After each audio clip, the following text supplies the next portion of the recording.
Mesdames et messieurs, bonsoir. Une fois de plus, heureux de vous savoir là en train de nous suivre.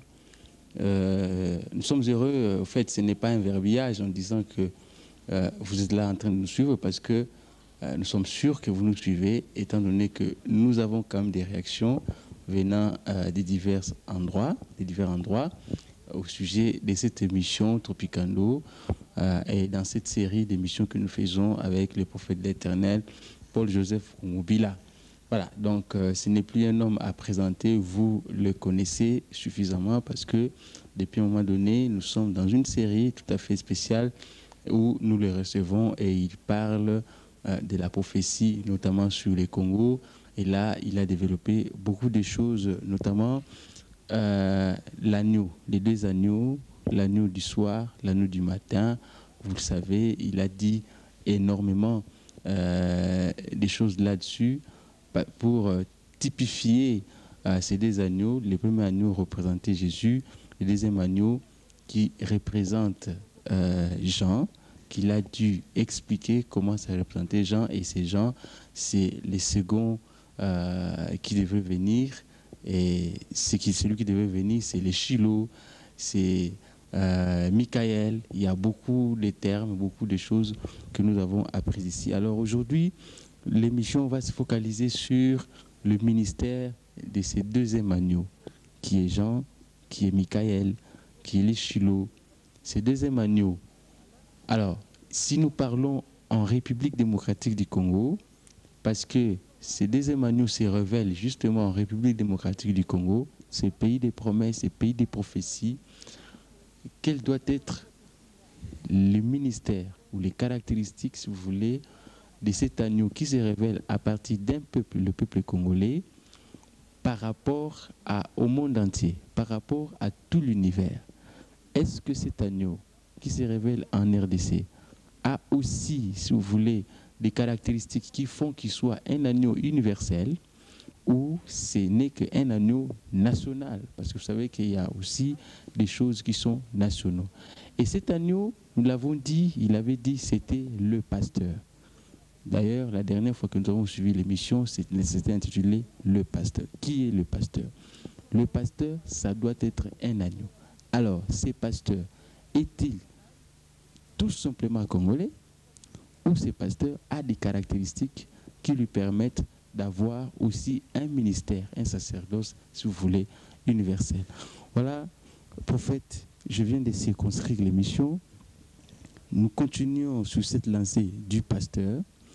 Le pasteur, l'agneau qui sort d'un peuple, d'un pays qui est le Congo. Dans quelle mesure le ministère de ces pasteurs, qui est unique, hein, il faut qu'on les rappelle, le pasteur, il est unique, ce n'est pas tout le monde qui est pasteur. Qui est unique, dans quelle mesure le ministère de ces pasteurs s'insère-t-il dans l'univers tout entier? Voilà, c'est la question que je vous pose. Vous avez l'habitude de vous étendre, de développer cela, et vous allez le faire. Son ministère est universel. Je crois sans aucune difficulté. Je crois que Ésaïe, si vous allez, je vais un peu vous déranger. En Ésaïe chapitre 18, verset 3, il est universel, ce ministère. Il dit: vous tous, habitants du monde, habitants de la terre, voyez la bannière qui se dresse sur les montagnes. Écoutez la trompette qui sonne. Vous voyez, au ministère de cet homme est convié le monde entier. Et je crois qu'on a besoin de pouvoir s'y attarder. Il est universel, comme tu viens de le demander. Il est universel. Et le problème, c'est lequel? Je voudrais faire comprendre. que le Congo intervient après, c'est-à-dire en dernier lieu. S'il y a 3 phases, c'est-à-dire l'automne et le printemps. Vous m'excuserez parce que vous n'êtes pas habitué, vous n'êtes pas encore enseigné sur ce... J'en avais parlé et il me reste à pouvoir vous parler des saisons. Et l'Éternel Dieu a pris 2 saisons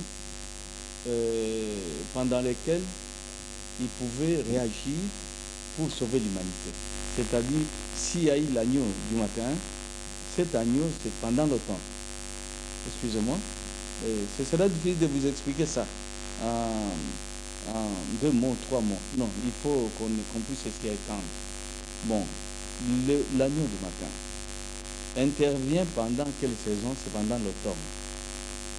Raison pour laquelle, quand Paul interviendra et que les prophètes ayant parlé, Paul va s'insérer dans cette saison-là qui appartenait à l'agneau du matin. Et puis, intervient le deuxième temps, comme ce que nous disions le soir. C'est le printemps. Et le printemps appartient au Congo. Parce que l'homme qui sort de cette terre-là, il y vient avant que l'été n'intervienne. C'est-à-dire, vous savez, en été, chez nous, c'est le temps où on met le feu dans la brousse. Le feu de brousse. Le feu de brousse qui symbolise la fin du monde. Comme l'Éternel avait dit, si j'ai eu à engloutir le monde d'avant dans les eaux, cette fois-ci ce ne sera plus le cas. C'est préparé et les cieux et la terre sont préparés au feu. Alors, raison pour laquelle l'homme qui doit travailler en dernier lieu, comme j'ai eu à pouvoir le répéter moi dans Souka, c'est le Congolais. Cet agneau-là, lui intervient au dernier moment. Immédiatement après son message, c'est la fin. Ici, je parle peut-être sans beaucoup, je ne vais pas arranger bien les choses. Je vais rappeler quelque chose autour de ce que je viens d'avancer. Quand on est invité, quand on nous invite, quand on invite le monde entier, tous les habitants de la terre, cette invitation intervient dans quel sens? Je rappelle encore avec un verset avant de commencer au moins le sujet. En Matthieu chapitre 24, verset 6 à 8, je laisse tomber la question, puisque la question qui était posée au verset 3, c'était quel sera le signe de la fin du monde et de ton avènement. Donc, le Seigneur en répondant, il dit, vous verrez ceci, vous verrez ça, vous verrez cela, vous verrez. Donc, mais tout ça, quand vous verrez cela arriver, ne croyez pas que ça va, c'est cela qui va pouvoir marquer la fin du monde. Non. Ça, ce ne sera que le début de douleur. De quoi avait-il parlé? Nous allons pouvoir demander à Moukenge de lire, ou bien à Ami, qu'il lise Matthieu 24, au verset 6 à 8. Ça, c'est la réponse, et je laisse tomber la question. Il dit, au verset 6, vous entendrez parler de guerre et de bruit de guerre. Gardez-vous d'être troublés, car il faut que ces choses arrivent. Donc, autant vous garder calme, ne soyez pas troublés, parce que les bruits de guerre, les bruits de guerre, ça ne pourra pas marquer la fin. Même si vous voyez cela arriver. C'est-à-dire les troubles et les turbulences. Il dit, mais ce ne sera pas encore la fin. Une nation s'élèvera contre une nation et un royaume contre un royaume, et il y aura en divers lieux des famines et des tremblements de terre. Tout cela ne sera que le commencement des douleurs. Alors on vous livrera au tourment et l'on vous fera... Il faut suivre. J'ai dit 8. Ok. Tout cela, que ce soit la famille, que ce soit les tremblements de terre, ça ne pourra pas marquer la fin. Qu'est-ce qui va pouvoir nous amener à croire que maintenant la fin est là? Quel est le signe? Au verset 14. il dit ceci. Cette bonne nouvelle du royaume sera prêchée dans le monde entier pour servir de témoignage à toutes les nations. Cette bonne nouvelle qui va doucement. Cette bonne nouvelle du royaume va pouvoir être annoncée au monde entier. Reprends le verset, il dit, Cette bonne nouvelle du royaume sera prêchée dans le monde entier pour servir de témoignage à toutes les nations. Alors viendra la fin. qu'est-ce qui va pouvoir marquer la fin? La fin va être marquée par cette annonce de l'évangile du royaume. Nous avons entendu. Et si c'est cela qui va marquer la fin, vous remarquerez que on ne se limite pas au mot évangile, evangelo. Non. On ajoute des royaumes, c'est-à-dire évangile du royaume. Alors que d'habitude, nous parlons de l'évangile. Et maintenant, comme c'est l'évangile du royaume, aujourd'hui, j'amène mes bien-aimés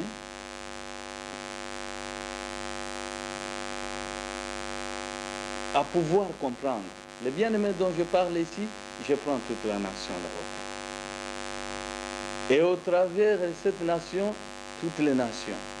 Parce que ce sont elles qui sont conviées à pouvoir écouter le message, à pouvoir braquer le regard sur la bannière qui se dresse à partir de ce pays.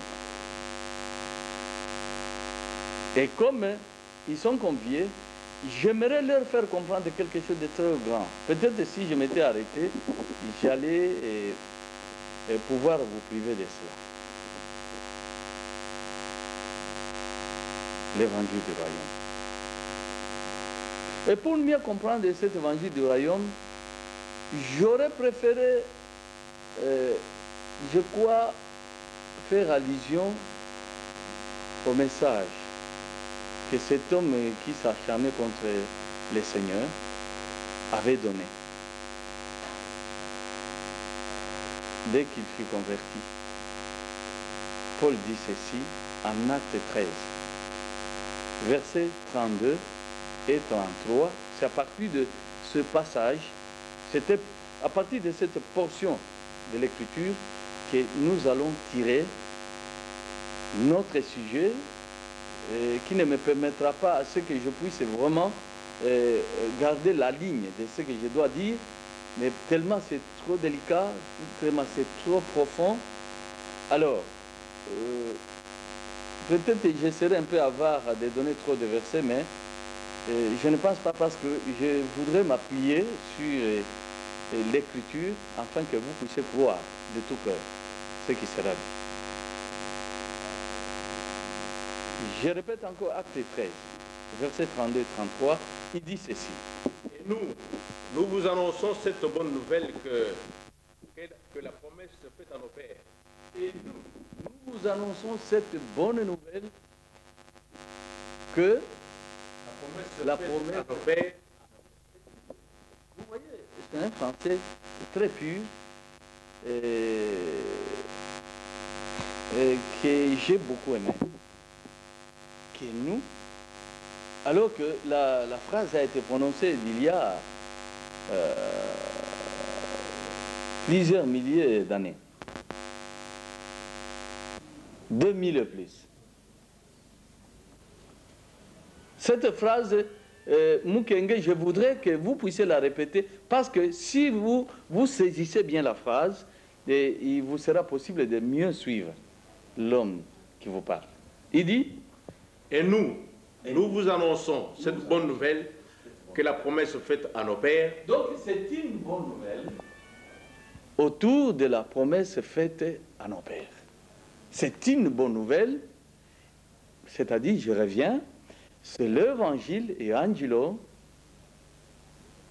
sur la promesse. Ce n'est pas simple évangile. Non, c'est l'évangile autour de la promesse. Je me fais comprendre. Et raison pour laquelle j'ai fait répéter, pour qu'on ne dise pas, non, on est allé très vite. L'évangile autour de la promesse. Malheureusement, on ne dispose pas de tout, sinon j'allais demander peut-être une chanson. C'est l'évangile autour de la promesse. Si je viens, je m'en vais, je dis, je vais prêcher l'évangile de Jésus-Christ. Oui. Mais ici, il y a une précision. C'est la bonne nouvelle, c'est-à-dire l'évangile autour de la promesse faite à nos pères.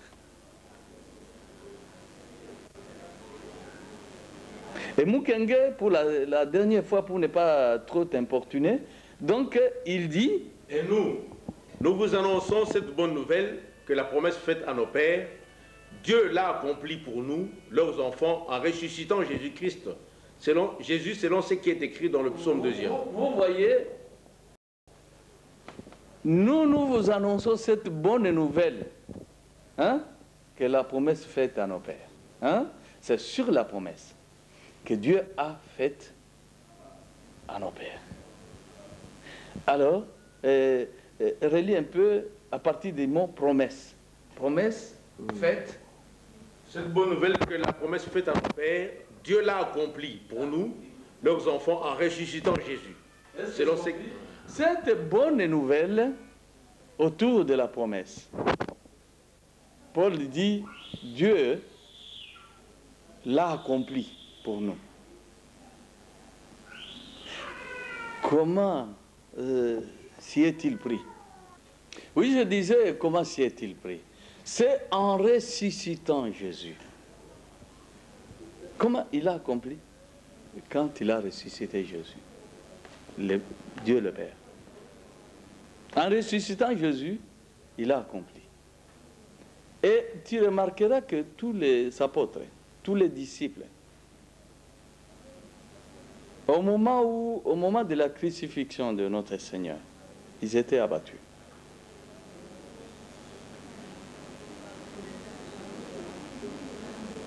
Mais avec la résurrection, ça les avait revigorés. Et ils avaient repris un peu d'espoir. Pourquoi? Nous aimerions, à travers ce message, vous faire comprendre la réalité et l'exactitude du sujet, pasteur. Moi, je crois que Mukwege, tu n'as pas terminé, que la promesse faite au Père, Dieu l'a accomplie pour nous. En ressuscitant Jésus, selon ce qui est écrit dans le psaume 2e.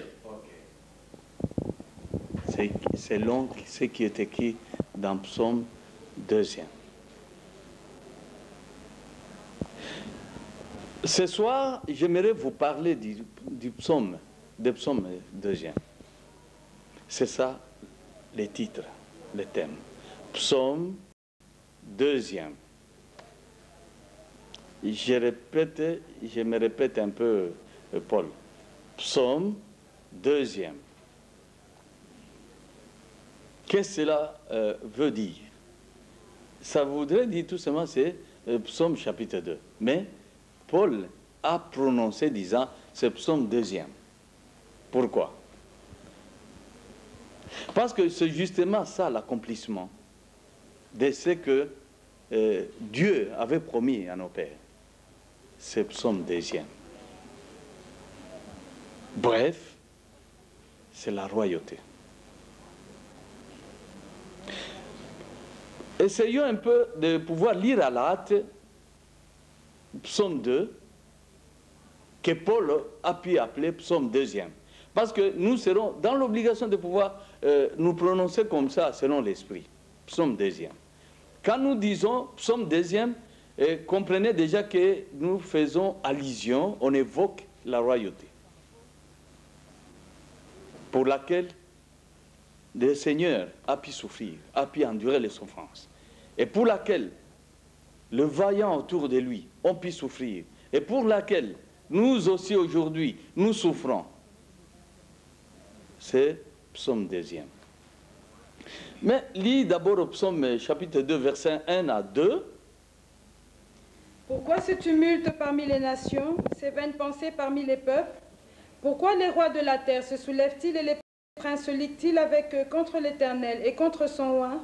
Contre l'Éternel et contre son oint. Pourquoi ce tumulte?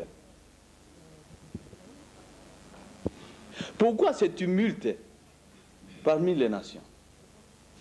Et pourquoi ces rois s'élèvent, les rois de la terre? Ils ne sont plus tranquilles.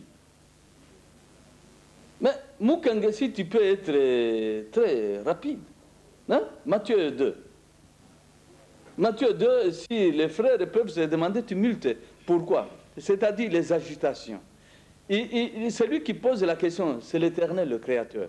Pourquoi ces agitations? Pourquoi ça? Matthieu chapitre 2, verset 1 jusqu'à 2,3, il dit: Jésus étant né à Bethléem, en Judée, au temps du roi Hérode, voici des mages d'Orient arrivèrent à Jérusalem et dirent: Où est le roi des Juifs qui vient de naître? Car nous avons vu son étoile en Orient, et nous sommes venus pour l'adorer. Le roi Hérode, ayant appris cela, fut troublé, et tout Jérusalem avec lui. Est-ce que c'est compris? Les troubles du roi avec le reste, c'est pour cela que l'Éternel est en train de se demander pourquoi les agitations. Pourquoi? Non, ils s'agitent et ils croient que vous venez leur arracher ça. Mais pourquoi?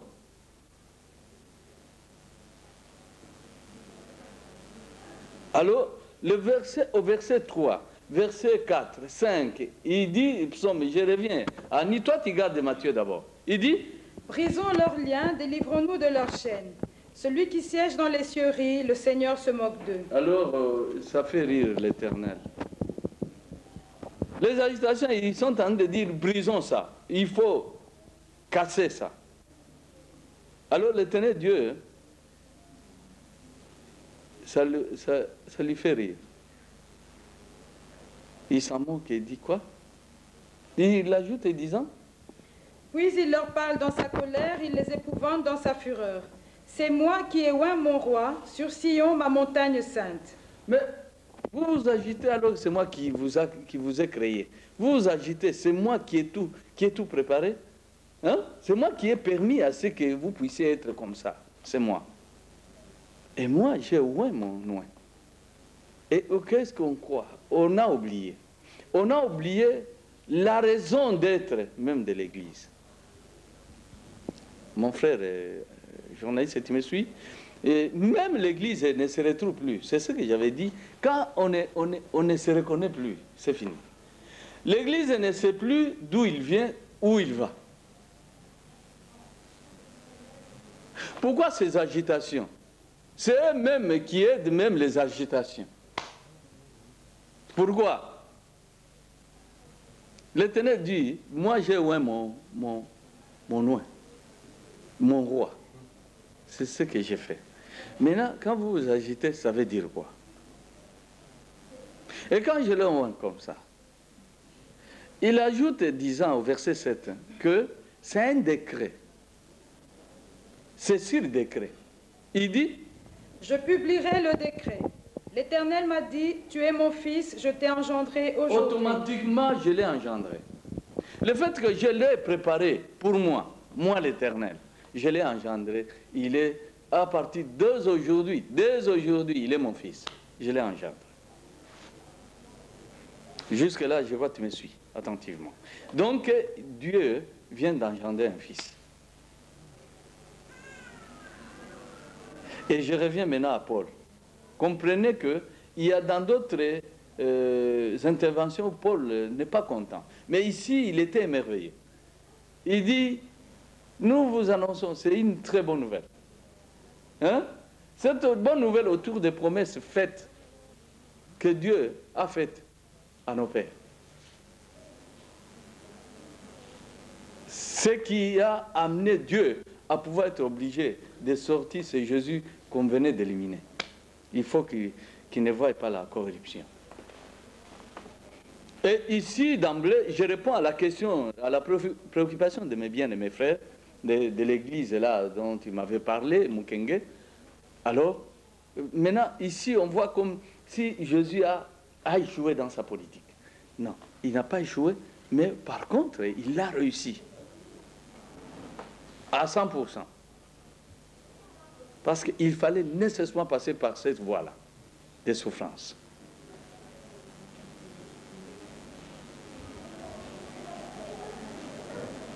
Et c'est la raison pour laquelle, si on lit à la hâte, Luc chapitre 24, verset 13 jusqu'à 21, on relit ici pour rappel. Hein? Luc 24, 13 à 21, 22 à 24, 25 à 27. Il dit: Voici ce même jour, 2 disciples allaient à un village nommé Emmaüs, éloigné de Jérusalem de 60 stades. Ils s'entretenaient de tout ce qui s'était passé. Pendant qu'ils parlaient et discutaient, Jésus s'approcha et fit route avec eux. Mais leurs yeux étaient empêchés de le reconnaître. Il leur dit: De quoi vous entretenez-vous en marchant pour que vous soyez tout tristes?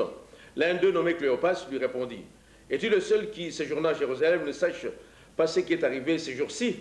Quoi, leur dit-il? Et ils lui répondirent: Ce qui est arrivé au sujet de Jésus de Nazareth, qui était un prophète puissant en œuvre et en parole devant Dieu et devant tout le peuple. Et comment les principaux sacrificateurs et nos magistrats l'ont livré pour le faire condamner à mort et l'ont crucifié. Nous espérions que ce serait lui qui délivrerait Israël. Mais avec tout cela, voici le 3e jour que ces choses se sont passées. Il est vrai que quelques femmes d'entre nous nous ont fort étonnés, s'étant rendues au grand matin au sépulcre. Et n'ayant pas trouvé son corps, elles sont venues dire que des anges leur sont apparus et ont annoncé qu'il est vivant. Quelques-uns de ceux qui étaient avec nous sont allés au sépulcre et ils ont trouvé des choses comme les femmes l'avaient dit. Mais lui, ils ne l'ont point vu. Alors Jésus leur dit: Ô hommes sans intelligence et dont le cœur est lent à croire tout ce qu'ont dit les prophètes, ne fallait-il pas que le Christ souffrit ces choses et qu'il entra dans sa gloire? Donc, c'était nécessaire qu'il souffrit. Qu'il souffrit ces choses.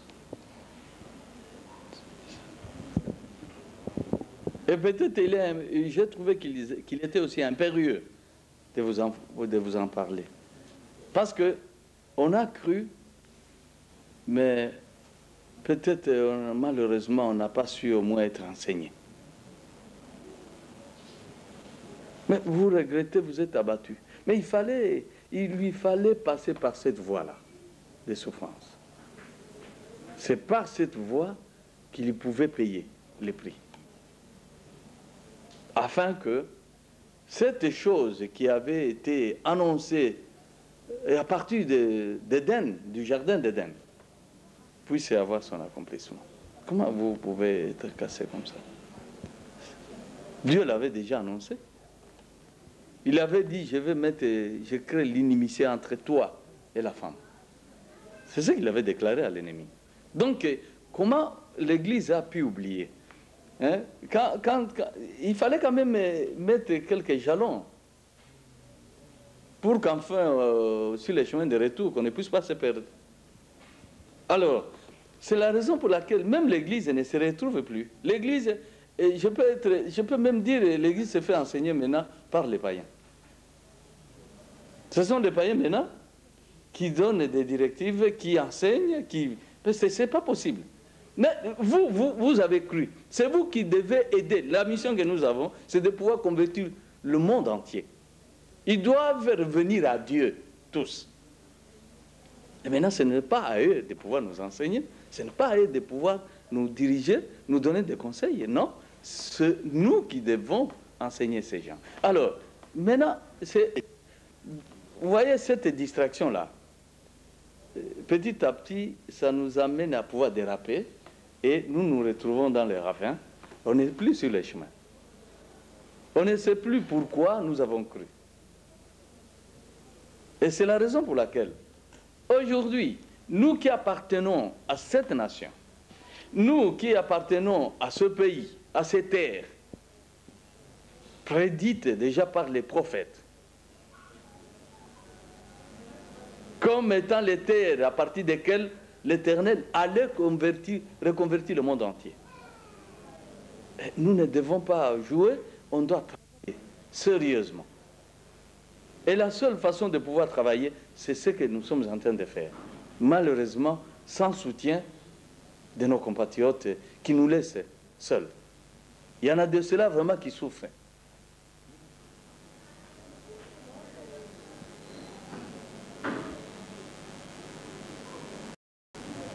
Mais vous devriez avoir là. Il fallait qu'il puisse passer par ça. Et alors, ça viendra.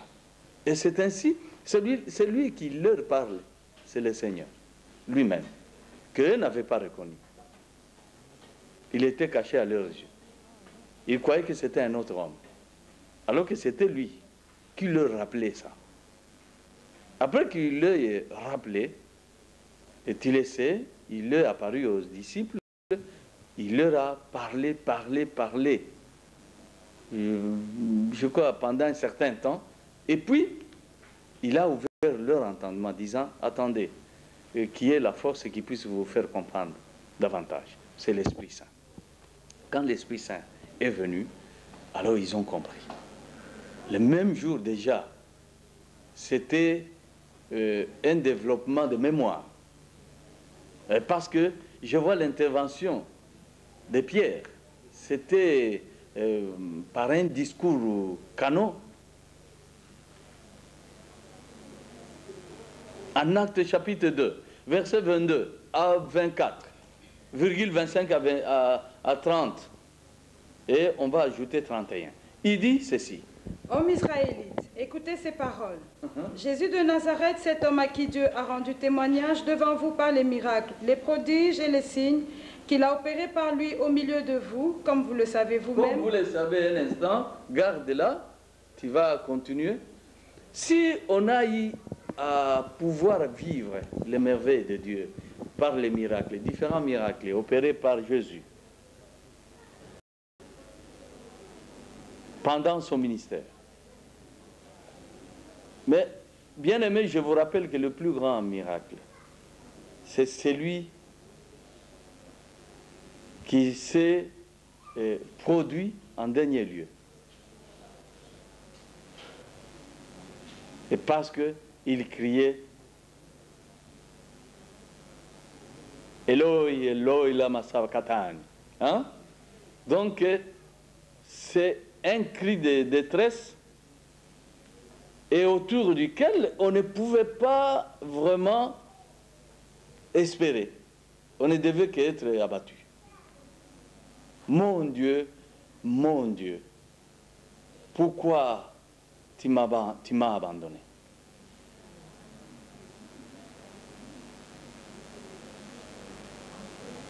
Ce cri-là, et avait mal interprété ça. Pourquoi m'as-tu abandonné?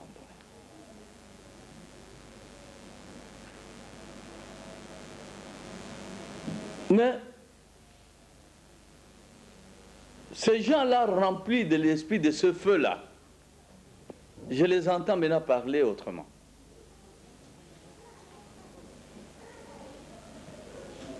Il dit que le miracle, si on a eu à vivre, le miracle suffise à ce que vous puissiez croire que c'est Dieu qui a envoyé cet homme. Vous n'aviez plus de raison de pouvoir en arriver là, c'est-à-dire jusqu'à pouvoir les tuer. Mais malheureusement.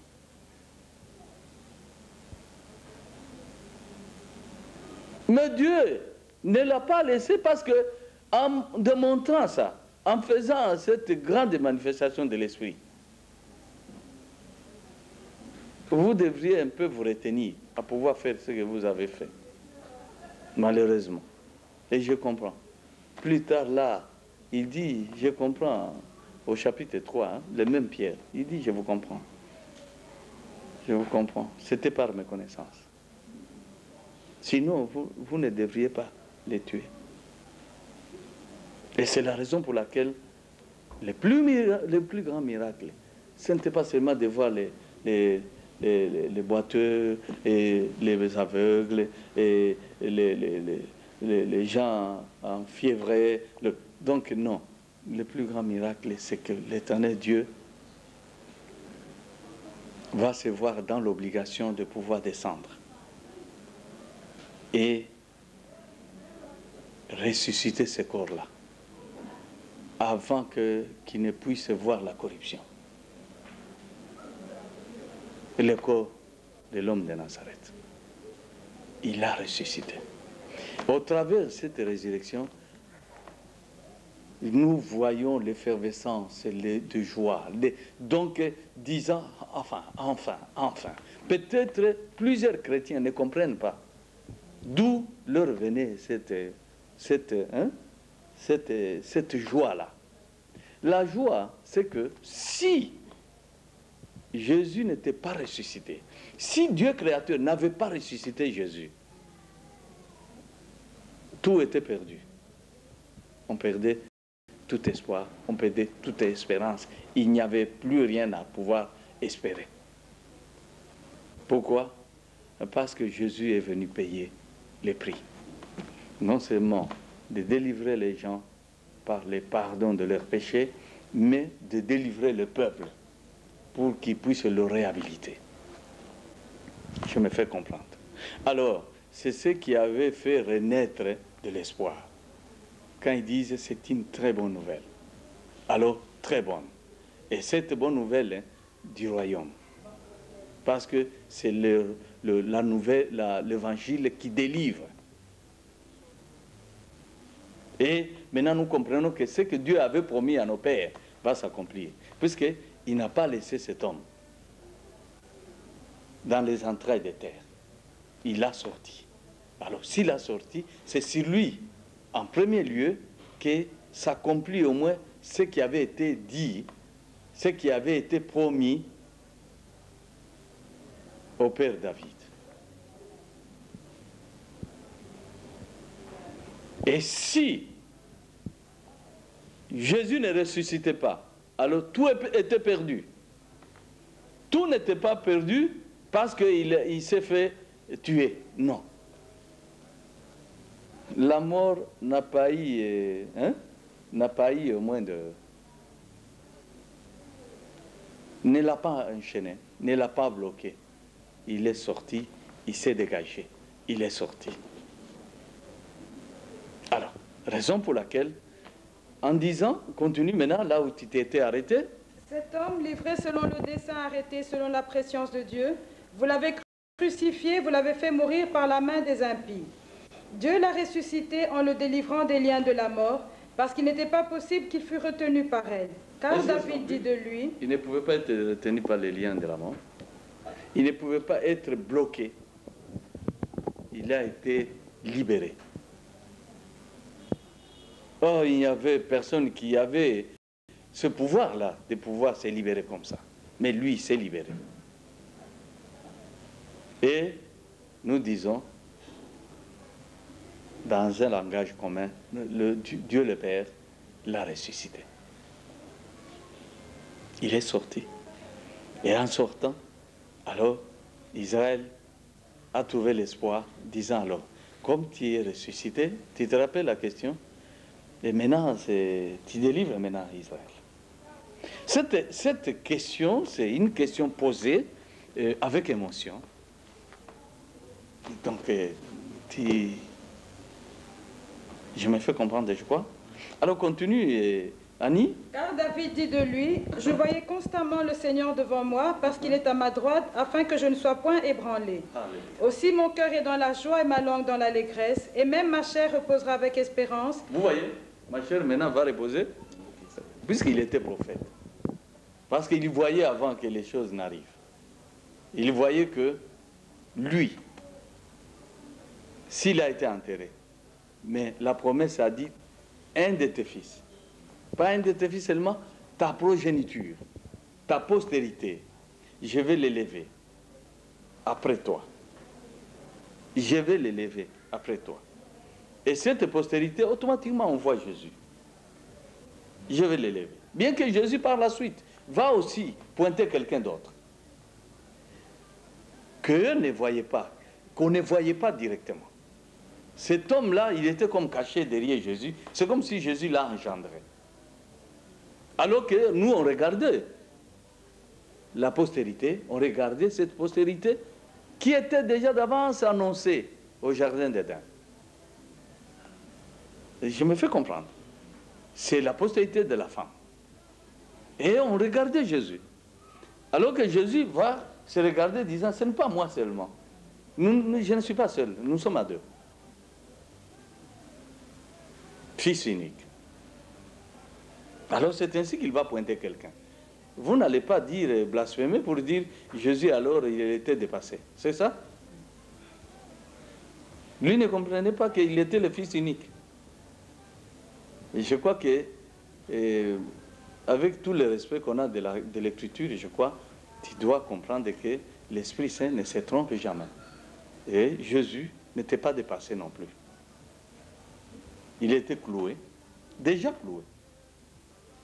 Avec toutes les souffrances là, il va dire femme, il appelle femme, à cause de cette promesse dans les jardins d'Éden. Je mettrai l'inimitié entre toi et la femme, entre ta postérité et sa postérité. Alors Jésus, c'était cette postérité-là. Mais Jésus ne se regardait pas comme étant fils unique seul là. Fils unique, il faut comprendre ce que ça veut dire. Ça veut dire quoi? Je t'en avais déjà parlé. Il avait choisi Isaac comme fils unique. Est-ce qu'Abraham n'avait pas de fils avant Isaac? Quand Isaac naissait dans la maison, il y avait un autre fils, du nom d'Ismaël. Ok.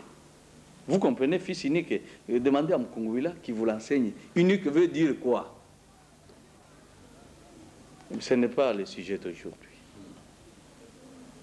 Alors, l'homme qu'il pointe du doigt, lui qui est cloué, c'est le fils unique. Mais il dit à la femme dont la promesse avait été faite, disant c'est sa postérité qui allait écraser l'ennemi. C'est l'écraser.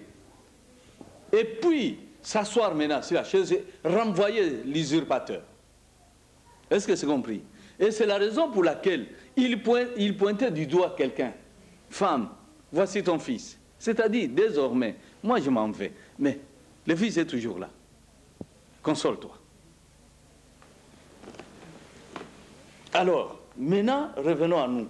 Parce que nous ne voudrions pas dire des mensonges. Nous voudrions que dire la vérité. Alors, c'est la raison pour laquelle le fils unique est cloué.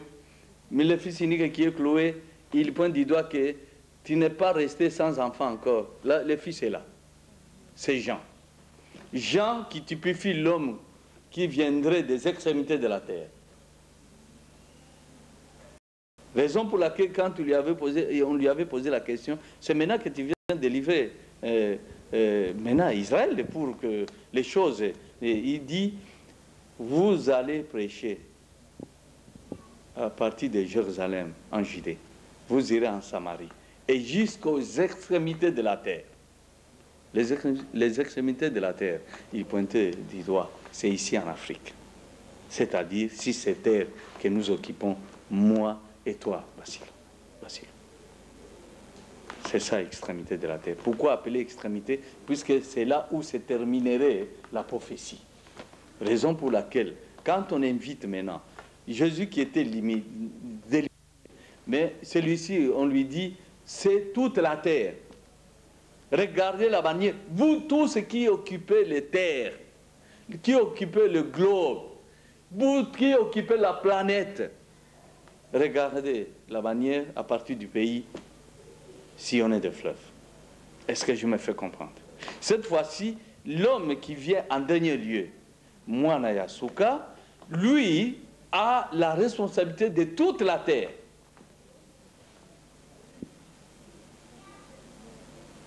Alors, Jésus maintenant, quand il le pointe du doigt, et tu comprendras que dans l'île de Patmos, les gens là, on va lui ordonner d'avancer, de prendre les livres pour l'avaler, le manger, le bouffer. Excusez-moi les termes. Hein? J'utilise tous les termes. Avale-le. Il avale. Après qu'il l'ait avalé, on lui dira, maintenant, prophétise encore. C'est-à-dire, prophétise pour la seconde fois. La première fois, c'était l'homme qu'on a cloué. La seconde fois, maintenant, lui, il allait prophétiser à toutes les nations, à toutes les tribus, à toutes les langues, donc à tous les peuples. Alors, là, c'est compris? David, qui regardait de loin comme il était prophète, et il dit, maintenant, c'est avec espérance que je vais me reposer. Reprends les mots là. Aussi mon cœur est dans la joie et ma langue dans l'allégresse, et même ma chair reposera avec espérance, car tu n'abandonneras pas mon âme dans le séjour des morts, et tu ne permettras pas que ton sein voie la corruption. Lui, qui parlait là-bas, journaliste, c'était David. Et David, son sépulcre, jusqu'à aujourd'hui, son corps n'a pas eu la corruption. Si, ça existait. Alors il parlait au nom de quelqu'un. Tu comprends? C'est à propos de cet homme, fils unique, Jésus. Tu ne permettras pas. Effectivement, Dieu n'a pas permis. Il a été obligé d'aller les sortir. Et vous savez, la scène, ça a été terrible parce que, tel que décrit par les témoignages, les militaires sont tombés. Et moi, j'ai des images où l'on dessine et il y en a d'autres qui ont perdu même la dent. Donc, vous voyez que c'était terrible. Et alors, Jésus est sorti. Puisqu'il ne pouvait pas, les liens de la mort ne pouvaient pas le retenir. Il devait sortir, pourquoi? Parce qu'il y avait un serment de faire asseoir les fils sur le trône de David. Dieu n'a pas donné la promesse comme ça. Non, il a donné la promesse avec serment.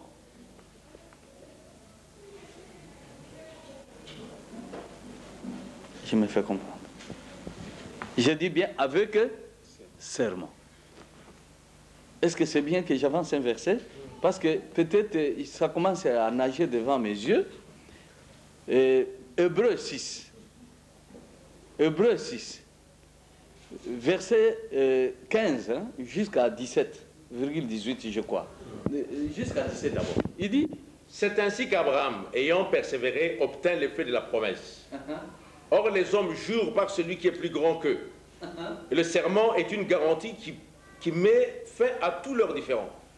C'est pourquoi Dieu... Vous voyez, vous comprenez? C'est avec serment. C'est pourquoi Dieu, voulant montrer avec plus d'évidence aux héritiers de la promesse l'immutabilité de sa résolution, intervint par un serment. Vous comprenez? Ce n'est pas les choses dont je vous parle, les frères et journalistes, ce ne sont pas des choses qui peuvent être annulées par un homme, par un individu, par une créature. L'immutabilité, c'est-à-dire, c'est immuable. On ne peut pas enrayer. Puisqu'il y a les gens qui essayent un peu de s'agiter, de vouloir, comme pour handicaper le programme de Dieu, pour vouloir court-circuiter. Non. Quand tu veux court-circuiter, tu seras court-circuité, toi. C'est toi qui vas mourir. Mais Dieu va continuer. Toi, tu mourras, mais Dieu va continuer. Si tu vas un peu comme... tu vas te jeter comme à un courant électrique, 6000 volts ou 10 000. Et tu vas mourir. Est-ce que c'est compris? Il y a serment. Ce ne sont pas des paroles vaines comme ça, comme si c'était en l'air comme ça. Non. Et c'est la raison pour laquelle j'étais interrompu, tu n'as pas, et c'est ainsi. Il se repose avec espoir. David. Tu m'as fait connaître les sentiers de la vie. Tu me rempliras de joie par ta présence. Hommes frères, qu'il me soit permis de vous dire librement au sujet du patriarche David, qu'il est mort, qu'il a été enseveli et que son sépulcre existe encore aujourd'hui parmi nous. Comme il était prophète et qu'il savait que Dieu lui avait promis avec serment de faire asseoir un de ses descendants sur son trône. De faire asseoir un de ses descendants. Et alors? Sur son trône, C'est la résurrection du Christ qu'il a prévue et annoncée en disant qu'il ne serait pas abandonné dans le séjour des morts Est-ce que c'est compris? et que sa chair ne Ils verrait pas la étaient corruption. contents de la résurrection de Jésus-Christ. Pourquoi? Parce que s'il a ressuscité Jésus, c'est que maintenant l'espoir est là et la délivrance du peuple est là. Et c'est la raison pour laquelle on ne pouvait pas s'empêcher à pouvoir regarder vers les promesses. Non. Et parce que Paul, quand il dit, il parle dans ce sens-là. Revenez un peu, c'est parce que nous disons, l'entête, c'est psaume 2e.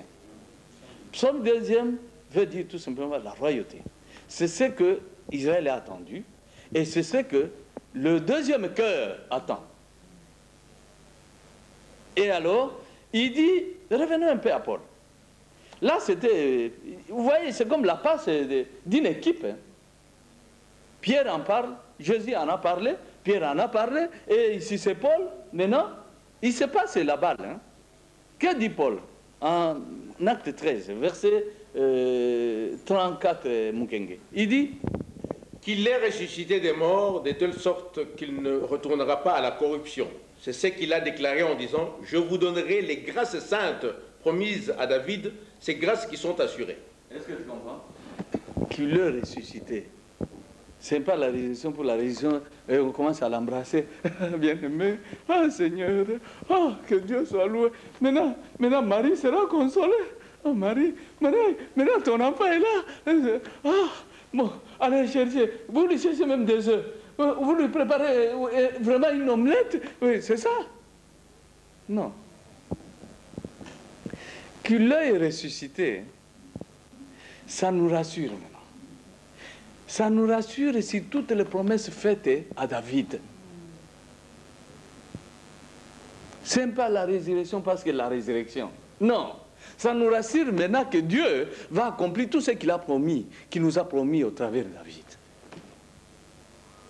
Mais bien aimé, la parole que vous portez, que vous avez essayé de vouloir porter, peut-être vous avez cru en Jésus en disant je l'aime, je l'aime. Vous avez des raisons de l'aimer. S'ils ont accepté même la mort, c'est à cause de ce dont je vous parle. Parce qu'il leur avait dit. La question était, si nous, on a tout quitté, et en retour, ce sera quoi? Nous pouvons espérer quoi?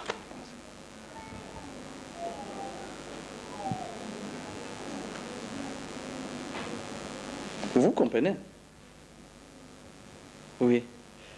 Vous allez gagner au centuple. Vous qui avez tout quitté pour me suivre, pour vous rallier à moi. Vous allez gagner au centuple. Présentement. C'est-à-dire dans cette vie d'abord. Et après, c'est la vie éternelle. Puisqu'il y a 2 temps de récompense. J'aurais voulu danser.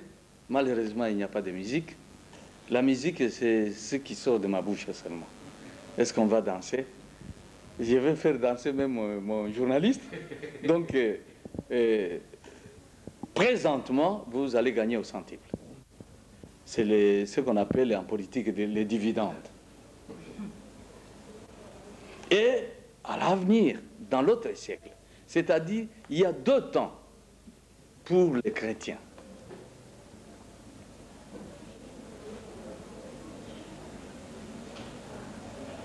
C'est la vie éternelle. C'est ce dont je t'avais parlé, les ciels, en ce moment-là. Alors, vous voyez que ce dont il parle, Paul, c'est en Ésaïe 55. Sans trop de problèmes, mais il faut que vous puissiez voir comment il y a une cohésion extraordinaire. Qu'est-ce qu'il a promis à David? Il dit, j'ai fait alliance avec David, une alliance éternelle. Il dit, Ésaïe 55, versets 3 à 4, il dit, Prêtez l'oreille et venez à moi, écoutez, votre âme vivra. Je traiterai avec vous une alliance éternelle pour rendre durable mes faveurs envers David. Voici. Vous comprenez? Pour rendre durable le faveur envers David. C'est avec lui qu'il a traité alliance. Et maintenant, nous devons vivre dans l'accomplissement de ces choses-là qu'il avait promises à David. Dans leur alliance avec David.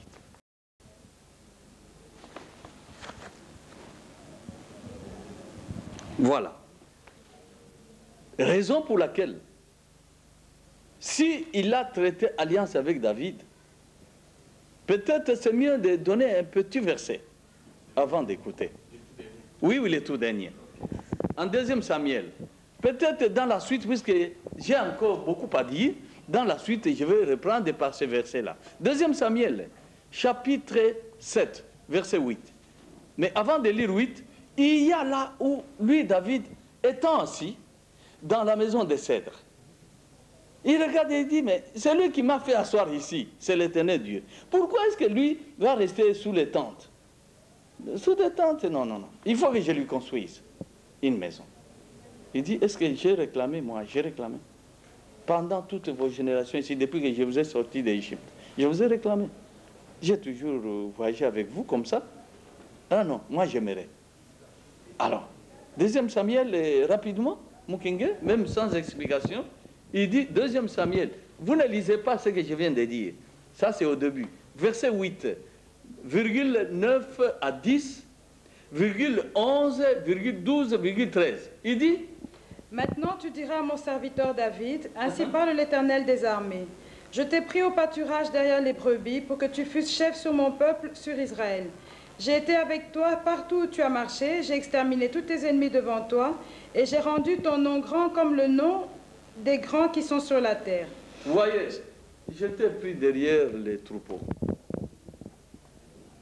pour te faire asseoir sur les trônes. N'oublie pas que je t'ai pris à partir de la brousse. C'est-à-dire, tu étais déjà le berger. C'est à cause de cela que j'ai profité et je t'ai pris pour te faire asseoir. Parce que tu étais berger. Parce que les pasteurs, au fait, ça voulait dire quoi? Tu avais du bétail. C'est du mot pâtre, hein? C'est-à-dire nourricier ou celui qui nourrit. Le mot pâtre, c'est le mot clé pour l'Éternel Dieu. Il dit, je ne veux pas, j'ai établi quelqu'un avant toi. Parce que le peuple a réclamé, c'est Saül. Mais qui n'était pas véritablement un pâtre. Mais toi, tu es pâtre, réellement. Raison pour laquelle je t'ai pris. Quelles que soient tes conditions sociales, je t'ai pris derrière les troupeaux pour te faire asseoir là-bas. Et faire de toi le véritable pâtre. Est-ce que c'est compris? Si les minutes sont brûlées, je m'arrête là. Elles sont brûlées, on va terminer par là. Ouais, donc merci bien prophète, merci bien pâtre. Voilà. Donc on va vous retrouver demain, toujours dans les cadres de cette émission, psaume 2e, c'est comme cela que vous l'avez dans les génériques. Il nous reste encore quelques minutes, là je crois 2 ou 3 minutes. On va balancer une chanson, c'est une chanson du prophète. Le prophète chante aussi, où il a aussi des inspirations, je vais dire, ces révélations qu'il communique aussi par la chanson. Donc nous allons terminer par là, par cette chanson, et je vous retrouve demain dans la deuxième partie de cette émission. Portez-vous bien, au revoir.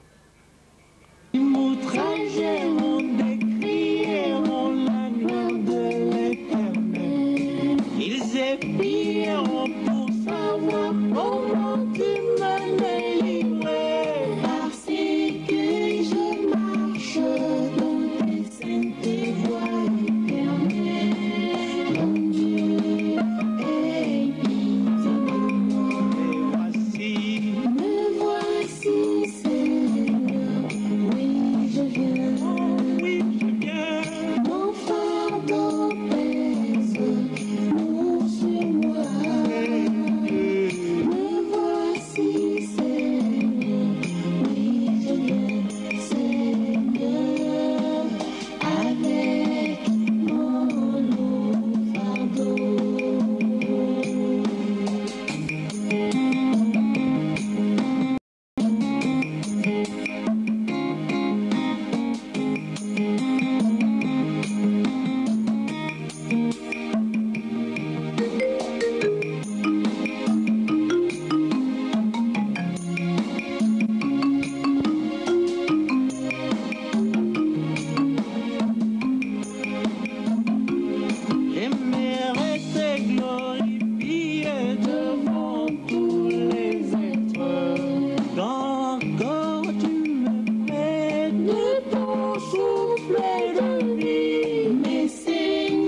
Sing